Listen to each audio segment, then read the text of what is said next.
I, 33 female, lost my husband Jim 13 months ago when he was just 34. Jim and I had been married for 7 years and we were raising 4 children together before his passing. Jim's son Kyle, tween, was the oldest child from his relationship with another woman. Kyle's mom was not in his life. She had been at times but was unreliable and didn't show up to parent Kyle. She'd show up sometimes to remind Jim that she still had rights. Kyle's maternal side of the family had very sporadic involvement that lessened over time, and after many arguments with us, they didn't like that I was the primary caregiver while Jim worked. At times they did their best to alienate Kyle from me. They would tell him I wasn't his real mom or I was out to take them away from him. It created problems and we ended up in court after Jim told them no more contact. At that point they were given access to Kyle once every 2 months and would often take it, but not every time. After Jim died, Kyle's maternal grandparents sued for custody.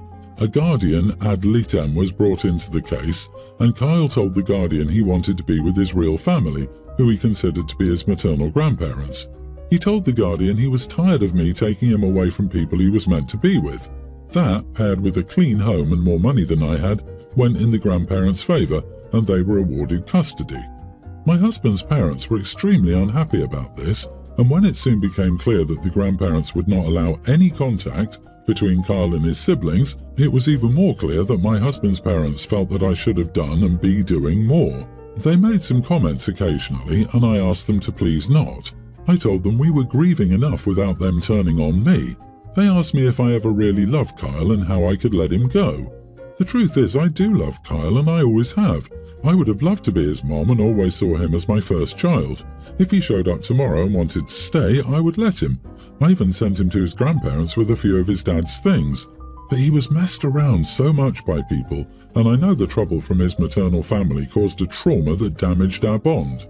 And I know he's struggling with loyalty issues. Letting him go might be the only way to save him from more.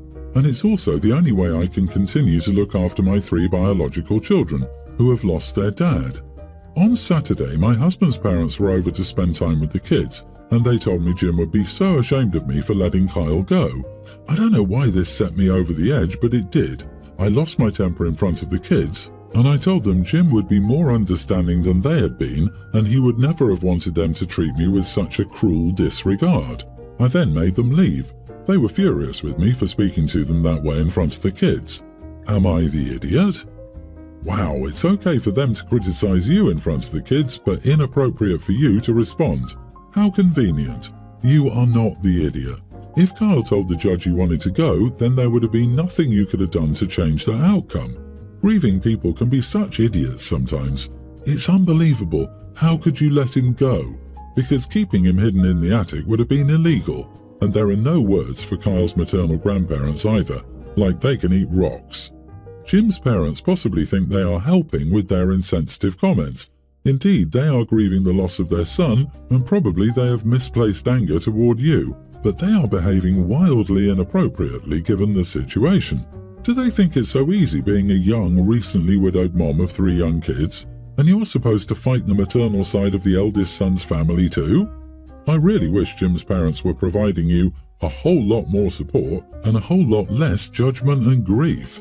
Maybe you can talk with them at some point about what you need from them, and maybe you can't. But you are definitely not the idiot here, and I hope things get better for you. A couple of months ago, my girlfriend started working a new role for airport ground operations, which involved driving and getting some certifications. The day she started, her company made a LinkedIn post with a picture of her about how she was the first woman to join the team and also encouraged more women to apply and get the certifications. Literally the day after, she messed up badly at work and crashed a vehicle into a plane.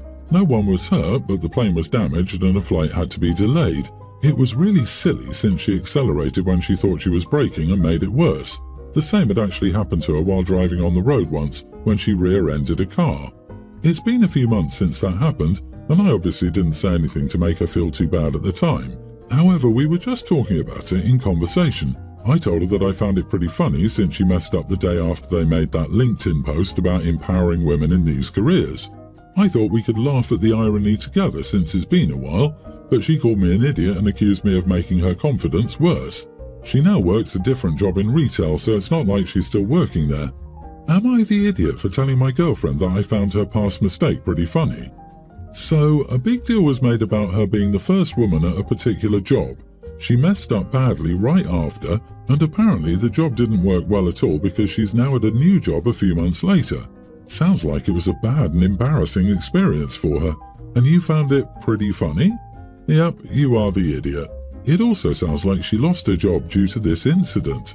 If she was still at her job going strong, it would be funny to the person. She'll soon be your ex-girlfriend.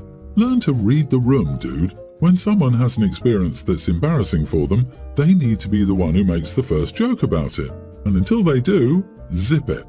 Hey honey, do you remember a couple of months ago when you embarked on a new career, were working on your certifications, and your company even used you as a path-breaking woman, and then do you remember how you messed it up? Embarrassed yourself, got fired and now have to work retail? Wouldn't it be funny if someone thought the whole thing reminds them of a misogynistic trope about female drivers? Because I do. You have obviously never asked her how she felt about this. You just decided that enough time had passed so you could laugh about it. Not the idiot, and I feel like people here are being purposely dense. You were laughing at the irony of a situation, not at her directly. It would have been funny if the role were reversed too. You weren't demeaning her or thinking that she was an incompetent woman.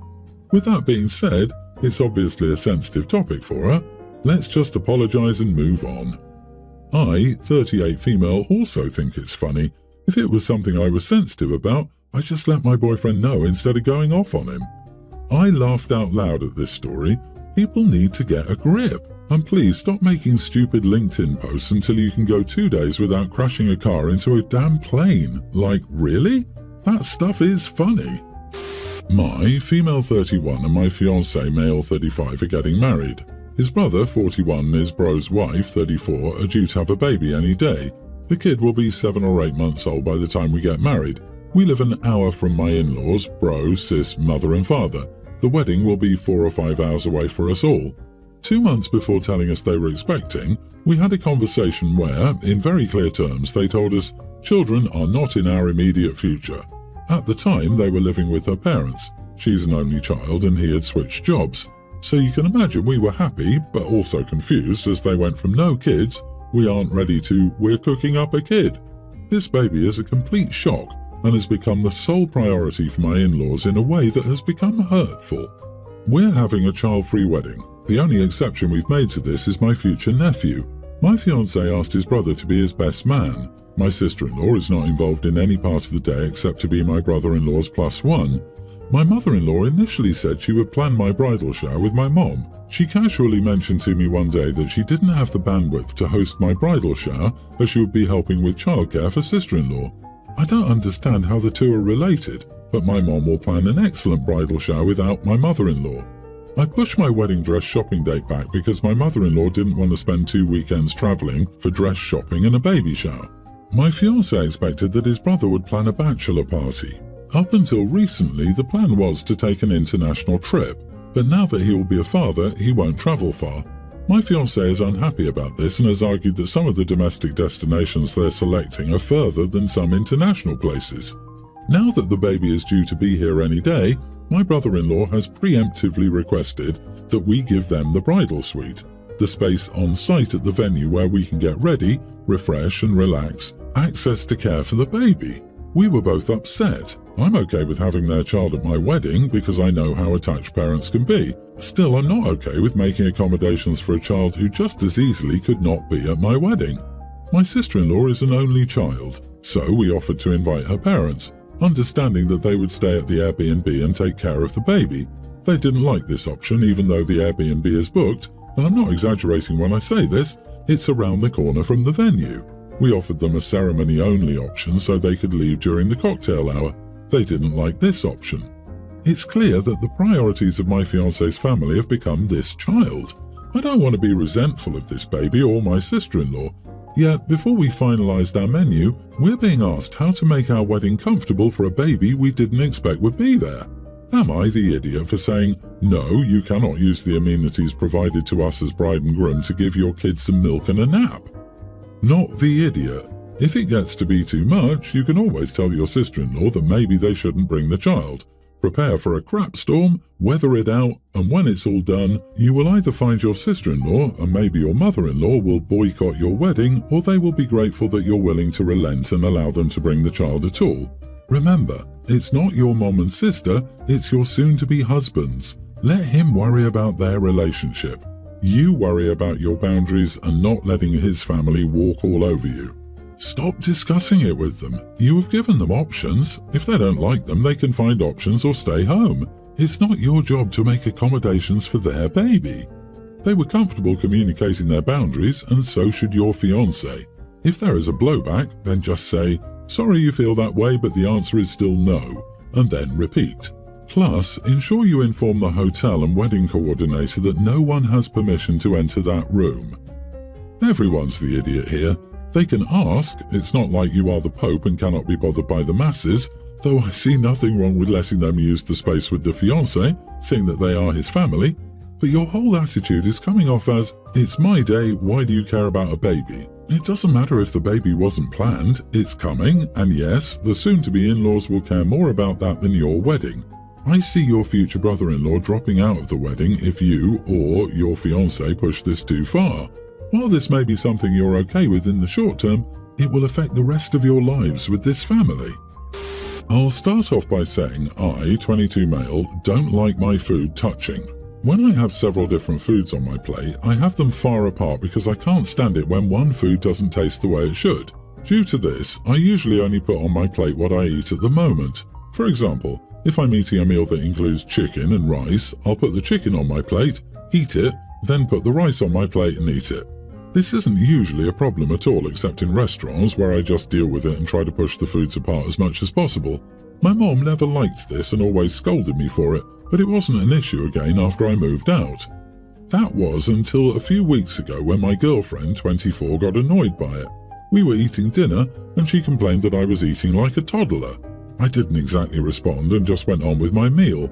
I'm usually the one making dinner and we don't see each other over lunch, so for the past few weeks, I've been making foods that are just one kind, like spaghetti, foods where you don't have several different subcategories and it's just one thing, to avoid her getting upset about how I eat again.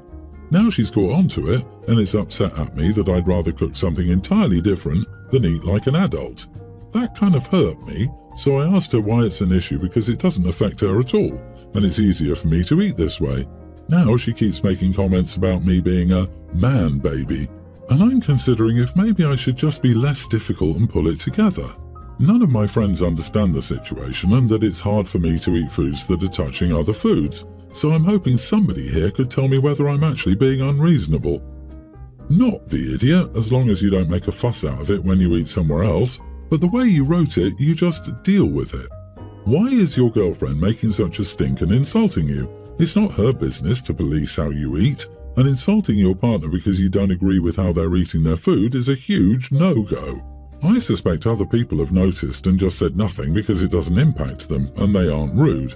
OP, you didn't mention it, but is it possible you're neurodivergent and have some sensory issues? That's kind of what this sounds like to me. In any case, your girlfriend is kind of an idiot. I don't get the big deal over how someone eats. Doesn't strike me as a problem. I'm sorry, but you are the idiot.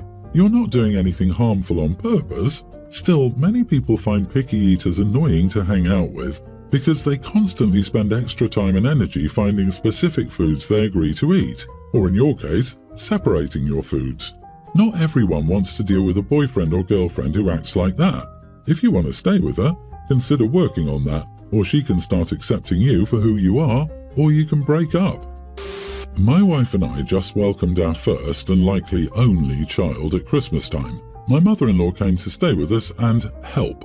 She wasn't helpful at all. She constantly disagreed with how we were doing things. She did nothing around the house except help with the baby. So my wife did a bunch of housework instead of relaxing. I would get home to an exhausted wife and her mom who fought me for time with my kid. I would make dinner for the three of us and do what I could to get stuff done around the house before passing out and starting over the next day. I tried talking to my wife about it, but she won't stand up to her mom. I tried talking to her mom, and she said she's not here to be our maid. She's only here to help with the baby. I got sick of it. I booked her a ticket home. 3 days before the flight, I thanked her for all her help and told her we would take care of things from here on. She's angry. She says that I'm ungrateful for everything she's doing for us and that she took time off work to help. She started crying about it on social media. Some of her friends and family were joining in, saying I was unappreciative. She drives older adults around to appointments. She makes about $2,000 a month. It's not a full-time job. So I gave her $3,000 and said that we appreciate that she lost wages by helping, so that should cover it. I commented on all her posts that she'd been paid for her time and thanked everyone who reminded me that she'd lost money to help us. She's back home now and whining that she cannot see her grandbaby every day. My wife thanked me for handling it, but some people now say I was heartless for making it all about money. I can't win, but I don't think I'm the idiot like my mother-in-law is saying. Not the idiot. If she's there to help, then she's there to help, not just to hold the baby and make more work for you guys. My wife thanked me for handling it. This tells you all you need to know. Her opinion is the only one that matters. You did good. Now enjoy this time with your wife and new baby. Congratulations. Exactly. If you're staying with someone who just had a baby, the help should be cooking, cleaning, doing the laundry, and maybe watching the baby so the mom can take a nap or shower. But your primary focus should be taking care of the mother so she can take care of the baby. Your mother-in-law is an idiot. Good job, Dad.